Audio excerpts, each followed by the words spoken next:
বুড়ুর কথা। বন্ধুরা, বুড়ুর কথার ৮৯তম পর্বে তোমরা সবাইকে স্বাগত। আজকের পর্বে আমরা পরবর্তী প্রজন্মের জন্য কোজাগরি লক্ষ্মী পূজার নিয়মকানুন তুল্লা ধর্ম। তার আগে তোমরা বুড়ুর কথা চ্যানেলটারে সাবস্ক্রাইব করে নাও।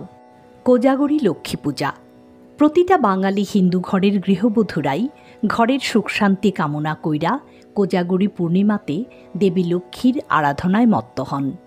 প্রতি বছরের মতো আমিও এইবার মায়ের আরাধনায় ব্রতী হইছিলাম। সারাদিন উপবাস থাইকা সন্ধ্যায় দেবী লক্ষ্মীর পূজা করা নিয়ম।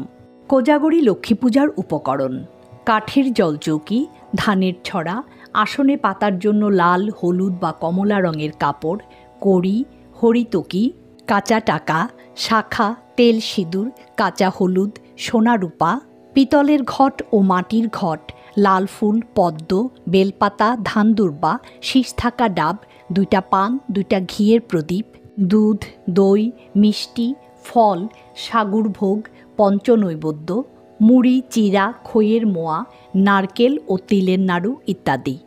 পূজার প্রস্তুতি পর্ব: কাঠের জলচকিতে কমলা রঙের কাপড়ের উপরে ছোট লাল কাপড় পাইত্যা মা লক্ষ্মীরে স্থাপন করি, পাশে গাছকৌটা রাখি। আসনটি ফুল দিয়া সাজাই।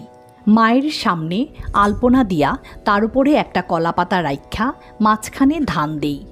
এইবার জলপূর্ণ একটা পিতলের ঘটে সিঁদুর দিয়া স্বস্তিক চিহ্ন আইক্যা 5 পাতাযুক্ত আম পাতায় সিঁদুরের ফোঁটা লাগাইয়া ঘটে রাখি। 5টা বেলপাতা, 5টা দুর্বা, একটা লাল ফুল, একটা পান, একটা শীষ থাকা ডাবে 5টা সিঁদুরের ফোঁটা লাগাইয়া জোকার দিয়া ঘট স্থাপন করি। কলা গাছের 5টা বাকলে 3টা দিয়া ডোঙা আর 2টা দিয়া ঢাকনা বানাই। একটা কাঠের পিঁড়িতে ধানের ছড়া ও টাকার ছড়ার আলপনা আইক্যা তাতে সিঁদুরের ফোঁটা দিয়া কলার বাকলের একটা ঢাকনা রাখি। তার উপরে ডোঙা 3টায় সিঁদুরের ফোঁটা দিয়া বসাই।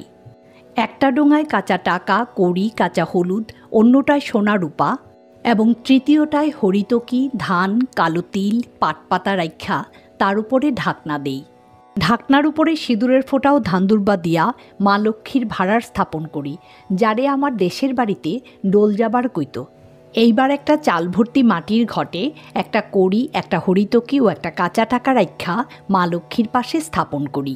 এটা আমার শ্বশুরবাড়ির নিয়ম। মা লক্ষ্মীর কপালে সিঁদুরের ফোঁটা দিয়া তাঁর 2 হাতে শাখা পরাইয়া দিই। এই দিন চালের গুঁড়ির আলপনা সদর দরজা পর্যন্ত আঁকি। লক্ষ্মীর আসনের পাশে কাঁচা হলুদ ও আদার গাছ স্থাপন করি।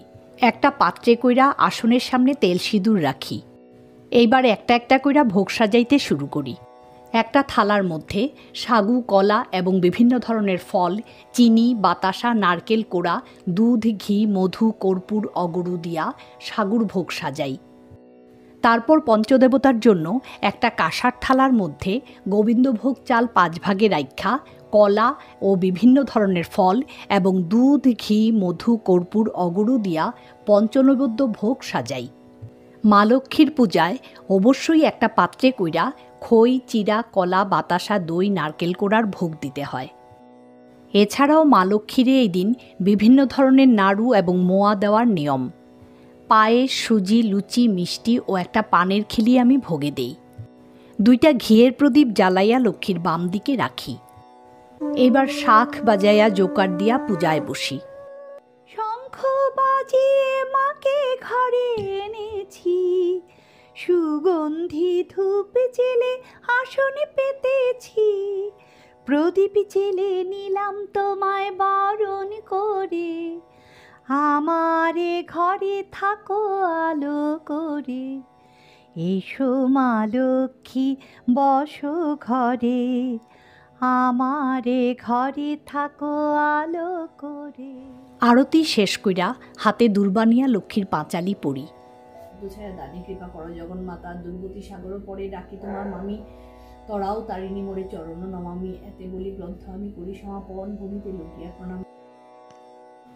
তারপর অঞ্জলি দেই। ওম নমস্তে সর্বদেবানাং বরদাসি হরিপ্রিয়ে ইয়া গতিস্তৎ প্রপন্নানাং সা মে ভুয়ার্তদর্শনাৎ। ওম এষ সচন্দন পুষ্পবিল্লপত্রাঞ্জলি। ওম শ্রীম লক্ষ্মী দেব্যৈ নমঃ। পূজা শেষে জোকার দিয়া শঙ্খ বাজাই ও প্রণাম করি। লক্ষ্মীর পূজায় কাসর ঘণ্টা বাজানো নিষেধ।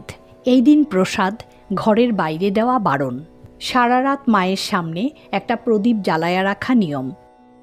পরদিন পূর্ণিমা ছাড়লে জোকার দিয়া ঘট সরাইয়া মা লক্ষ্মীরে আবার ঠাকুর ঘরের আসনে স্থাপন করি। মা লক্ষ্মী সবার মঙ্গল করুক, এই আশা রাইখা আজকের পর্ব এইখানেই শেষ করতাছি।